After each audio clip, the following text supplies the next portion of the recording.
এই everyone, my Dibyendu Moni and you are watching Youth Education YouTube channel. আজকে 23 August 2025, কালকে অর্থাৎ 22 আগস্ট 2025 কিন্তু তোমাদের WBJEE বলো, WBCAP বলো, মেরিট লিস্ট কিন্তু সবার প্রকাশ হয়েছে, যেখানে কিন্তু লাখ লাখ স্টুডেন্টের মেরিট লিস্ট এর WBCAPর ক্ষেত্রে প্রায় 3.5 লাখের কাছাকাছি, এবং WBJEEর কাছে প্রায় প্রায় পসিবলি 1 লাখের কাছাকাছি স্টুডেন্টের কিন্তু মেরিট লিস্ট প্রকাশিত হয়েছে। সেখানে তোমাদের জেক্সপো বুকলেটের কিন্তু মেরিট লিস্ট এখন অবধি প্রকাশিত হয়নি। কি আপডেট আসছে কিনা সেটাই কিন্তু আজকের এই ভিডিওতে বলবো। আপডেটের সাথে সাথে স্টুডেন্টদের কিন্তু কিছু প্রশ্নও ছিল, আর উত্তর অবশ্যই বলবো।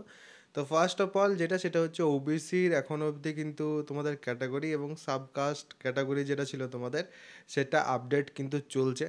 হ্যাঁ, এখন অবধি কিন্তু চলছে, এবং কতদিন অবধি চলবে সেটা কিন্তু এখন অবধি জানানো হয়নি। কাল রাত অবধি কিন্তু ফোন এসছে অনেকের কাছে, এবং ফোন আসার পর কি হয়েছে, ফোন আসার পর বলা হয়েছে ওবিসির যে ক্যাটাগরি সেটা আপডেট করার জন্য।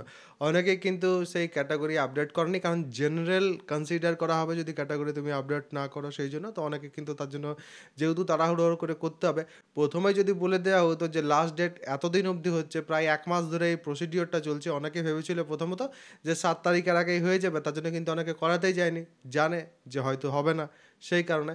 বাট এখন দাঁড়িয়ে দেখা যাচ্ছে যে এখন কিন্তু আরও তোমাদের কয়েকটা দিন চলবে।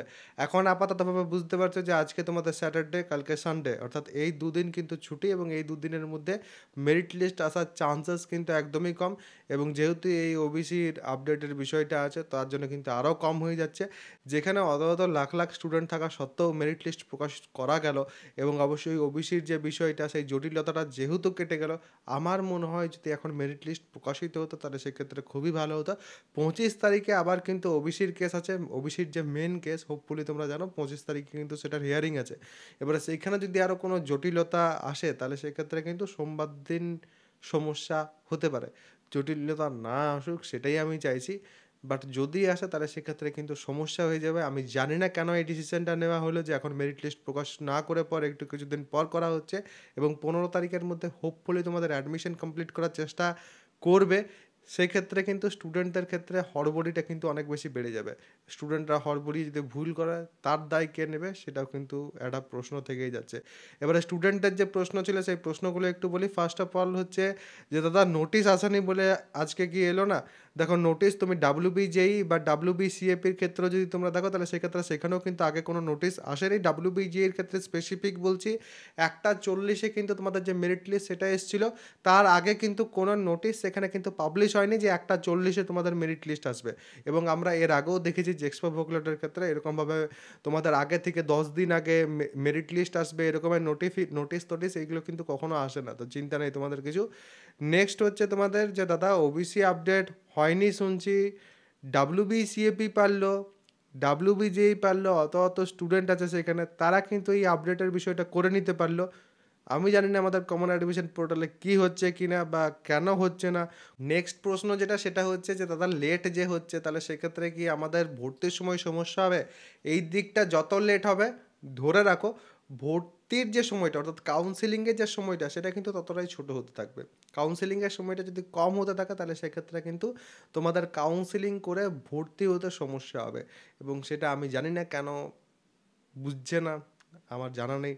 আর তার সাথে সাথে যত এটা পেছনের দিকে যাচ্ছে তত কিন্তু তোমাদের পড়াশোনার সময়টাও কমছে। শুধুমাত্র কলেজে তো ভর্তি হয়ে গেলেই হবে না, কলেজে যে এবার পড়াশোনা করতে হবে, জিনিসগুলোকে শিখতে হবে, বুঝতে হবে। তো কলেজে ভর্তিটাকে নিয়েই এত কমপ্লেক্স ব্যাপার চলছে, তো তারপর পড়াশোনার বিষয়টাকে নিয়ে কেউ ভাবছেই না এই মুহূর্তে দাঁড়িয়ে। যাই হোক, এই ছিল তোমাদের লেটেস্ট আপডেট, তোমাদের আমি জানিয়ে দিলাম। এখন আপাততভাবে কিন্তু তাহলে সেক্ষেত্রে মেরিট লিস্ট যে আসছে না সেটা একটু আধটু বুঝতে পারা যাচ্ছে, বাট মেরিট লিস্ট কখন আসছে সেটাও কিন্তু ক্লিয়ার নয়।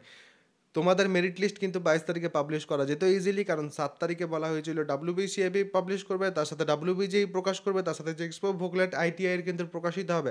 তো সেই 7 তারিখটা যখন 22 তারিখে এলো, সেই 22 তারিখে WBCAP এবং WBJEE পারলো, শুধুমাত্র পারলো না কমন অ্যাডমিশন পোর্টাল। তো এবার দেখা যাক ইন ফিউচার কী হয়। আর যারা ডিপ্লোমা ফার্স্ট ইয়ারে ভর্তি হতে চাইছো তাদের আমি বলি যে তোমাদের কিন্তু পড়াশোনা আমার ব্যাচে শুরু হয়ে গেছে, এবং যারা যারা পড়াশোনা করতে চাইছো এখন থেকে, কারণ ডিট্যাচমেন্ট অনেক দিনের হয়ে গেল, তাহলে সেই ক্ষেত্রে আমার ব্যাচটা কিন্তু জয়েন করতে পারো। কারণ তুমি যে কোনো ব্রাঞ্চেই ভর্তি হও না কোনো ফার্স্ট ইয়ারে, তোমাকে কিন্তু পড়তে হবে ফিজিক্স, কেমিস্ট্রি, ম্যাথ এবং কমিউনিকেশন স্কিলস ইন ইংলিশ, এই 4টে থিওরিটিক্যাল সাবজেক্ট, এবং এই 4টে সাবজেক্টই কিন্তু পড়ানো হচ্ছে আমার ব্যাচে। যদি কেউ জয়েন হতে চাইছো তাহলে সেক্ষেত্রে নিচে ডিসক্রিপশন, পিন কমেন্ট দু জায়গাতে কিন্তু অ্যাপ্লিকেশনের লিঙ্ক আছে, সেখান থেকে কিন্তু তোমাদের যেতে হবে আমার অ্যাপ্লিকেশনের ভেতর, এবং সেখানে আমার কোর্স পেয়ে যাবে তোমরা ব্যানারেও এবং পেড কোর্সের সেকশনেও, যে কোনো এক জায়গা থেকে যে পর তোমরা কিন্তু ওয়ান টাইম পেমেন্ট করার মাধ্যমে আমার ব্যাচের মধ্যে এনরোলমেন্ট নিয়ে নিতে পারো। এবং সেখানে তোমরা কিন্তু লাইভ ক্লাস, কম্প্যাক্ট ক্লাস, তার সাথে সাজেশন, যেখানে সাজেশনের ডিসকাশন দরকার হবে, সাজেশনের ডিসকাশন কীভাবে উত্তর লিখতে হবে কিনা, কীভাবে উত্তর লিখলে ভালো নাম্বার পাবে, ইচ অ্যান্ড এভরিথিং তোমরা কিন্তু সেখানে পেয়ে যাবে। তো যারা যারা জয়েন হতে চাইছো অবশ্যই কিন্তু জয়েন হয়ে যেতে পারো। আর কারোর যদি কোনো রকম কোনো প্রশ্ন থাকে কমেন্ট সেকশনে অবশ্যই কিন্তু জানাবে। সবাই ভালো থাকবে, সুস্থ থাকবে এবং আমার সাথে থাকবে।